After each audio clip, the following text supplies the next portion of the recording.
Halo guys, selamat datang di channel Upgrade ID. Nah, di video kali ini gue mau ngebahas atau nge-review singkat aja dari controller OLED Super Deck. Oke, jadi ini dia barangnya guys. Nah, jadi kita akan coba bikin video unboxing singkat dan juga review singkat aja teman-teman. Nah, jadi buat kalian yang masih galau mau ambil atau enggak, simak aja video ini sampai selesai. Oke, kalau gitu langsung aja kita pindah angle kameranya guys. Oke guys, jadi langsung aja kita unboxing si controller telur ceplok AMOLED Super Deck. Ini bisa untuk Nintendo Switch P1, P2, dan OLED ya. Ini gue pilih yang warna ungu atau purple karena dia cuma ada dua pilihan warna aja, ungu dan warna oranye. Kenapa sih nggak ada warna hitam? Yaitu nggak tahu. Mungkin dia biar nggak pasaran aja kali ya, sama kayak controller pada umumnya, biar punya ciri khas tersendiri. Oke, langsung aja kita unboxing. Sebelum itu kita lihat dulu di sini ada beberapa fitur yang ditonjolkan tuh, ada Hall Elite Joystick, Comfort Ergo, Zero Latency, dan pakai dual motor vibration dan bisa diatur pastinya. Nah, di bagian belakang di sini kalian bisa lihat sendiri tuh ya, bisa di pause ataupun di screenshot aja fitur-fiturnya, kurang lebih ada 12 yang dijabarin. Terus di bagian sini untuk paket pembeliannya kita nggak dapat apa-apa. Yang pasti cuma dapat si controller OLED Super Deck-nya aja, nggak dapat kabel Type-C. Nah, terus untuk input powernya dia nggak pakai baterai ya. Jadi dia tuh ngambil daya dari si Nintendo Switch-nya guys. Nah, di sini untuk support platformnya ya, P1, P2, dan OLED. Oke, kita langsung buka aja. Nah, di sini untuk yang warna oranye kurang lebih warnanya sama kayak gini guys tuh. Kita buka aja. Nah, ini dia si telur ceplok si OLED Super Deck.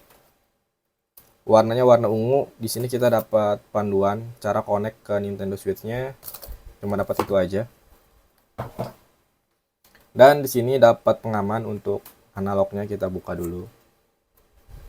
Oke, sekali lagi ini warna ungu. Gua tahu pasti kebanyakan dari kalian nggak suka sama warna ungu. Tapi kalau misalkan kita sering pakai dan sering kita lihat juga, ya udahlah, kita pasti sering-sering pakai juga suka. Oke. Nah, ini dia feel pertama pegangnya pasti lebih proper, lebih enak daripada Joy-Con yang sering kita pakai, dan yang pasti kita nggak bakal nemuin lagi tuh oblek-oblek lagi kiri kanan nih guys. Nah, ini si Nintendo Switch-nya kita pasang dulu aja. Oke. Nah, jadi dia cara konekinnya cukup kita pasang kayak gini aja. Nanti si port Type-C-nya bakal connect ke Nintendo. Nah, oke. Nah, dia tuh nggak bisa ada fitur wake up ya untuk tombol home-nya, karena kan si kontrolernya ini nggak punya daya baterai. Jadi nggak bisa ngonekin ke Nintendo Switch-nya. Berarti kita harus pencet tombol power. Nah, untuk konekinnya kita cukup pencet tombol dimanapun. Nah, otomatis langsung on si OLED Super Deck-nya, dan RGB-nya pun langsung nyala. Tapi kalian gak usah khawatir, untuk RGB-nya bisa kita setting warna, kecerahan, dan juga bisa kita matiin ya guys. Sebagai contoh di sini ada tombol RGB-nya, kita bisa rubah warnanya. Untuk kecerahannya bisa kita naikin dan kita turunin. Kalau misalkan mau dimatiin, kita cukup hold aja di bagian RGB, kurang lebih selama 5 detik dia akan mati. Nah, udah mati. Nah, sekarang kita lihat di bagian belakangnya, di sini ada 4 slot untuk game fisik atau cartridge, dan di sini terdapat stand tuh. Nah, jadi kita bisa berdiriin kayak gini. Oke, lumayan membantu. Nah, tapi untuk bagian belakang ini nggak ada tombol tambahan yang bisa kita custom seperti Nitro Deck ya. Karena kan kalau Nitro Deck itu harganya lumayan mahal, kisaran 2 jutaan lah ya kalau misalkan kalian beli dari Amerika. Oke, nah untuk tombol LR-nya ini udah pakai mechanical button ya.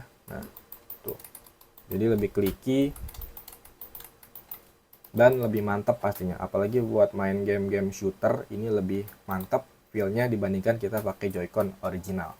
Dan untuk tombolnya semua ini fungsinya sama aja. Paling cuma ada tombol tambahan untuk ngatur RGB dan untuk ngatur motor getarnya guys.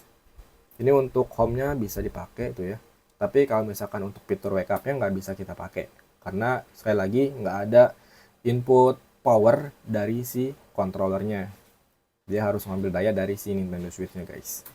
Oke, jadi yang pasti feel-nya lebih enak. Bisa gue bilang ini lebih proper dibandingkan pakai Joy-Con. Karena juga dia nggak goblek-goblek lagi ya, kita nggak usah khawatir takut patah, karena kalau misalkan kita pakai Joy-Con, semakin sering kita pakai, semakin sering kita cabut pasang, itu pasti dia lebih cepat kendor. Nah ini mantap banget. Yang pasti kalau misalkan kalian masih galau, menurut gua nggak usah galau, ambil aja, karena yang pasti lebih enak, dan gua jamin lu nggak bakal pakai lagi tuh si Joy-Connya kecuali mau main game sport ataupun Ring Fit. Oke, ini gue dapat di harga 430 ribuan BTW di e-commerce. Kalian bisa cek di Tokopedia atau di Shopee. Oke, gitu aja teman-teman untuk unboxing singkatnya. Oke guys, jadi kesimpulannya untuk controller OLED Super Deck ini menurut gua sangat layak dan sangat worth it untuk kita beli, karena mengingat harganya cuma di 430 ribuan aja. Kemarin gue dapat di e-commerce di Tokopedia, ataupun kalian bisa cek di Shopee kalau misalkan ada seller yang jual lebih murah. Nah, sebenarnya kemarin gue juga sempat cari-cari ya untuk Nitro Deck, karena Nitro Deck itu menurut gue lebih ganteng dan lebih keren, tapi untuk harganya pun lebih mahal, sekitar 2 jutaan kalau misalkan kita beli di Amazon. Karena di Indonesia seller-sellernya itu belum ada yang masukin, sekalinya ada pun itu jasa just tip yang pasti lebih mahal juga guys. Daripada lu mikir Nitro Deck yang lebih mahal dan lebih susah cari barangnya, mending kita ambil si OLED Super Deck aja. Ini pun menurut gue lumayan proper dan lumayan enak untuk ngelupain si Joy-Con originalnya. Paling si Joy-Con original itu kita pakai kalau misalkan untuk main game sport, Ring Fit, ataupun yang membutuhkan Joy-Con. Oke, jadi kurang lebih kayak gitu aja untuk review singkatnya. Jadi buat kalian yang mau beli, yang masih bingung, menurut gue nggak usah bingung, beli aja. Gue yakin nggak bakal nyesel. Oke, terima kasih buat kalian yang sudah nonton. Jangan lupa untuk like dan subscribe di video ini. Bye-bye.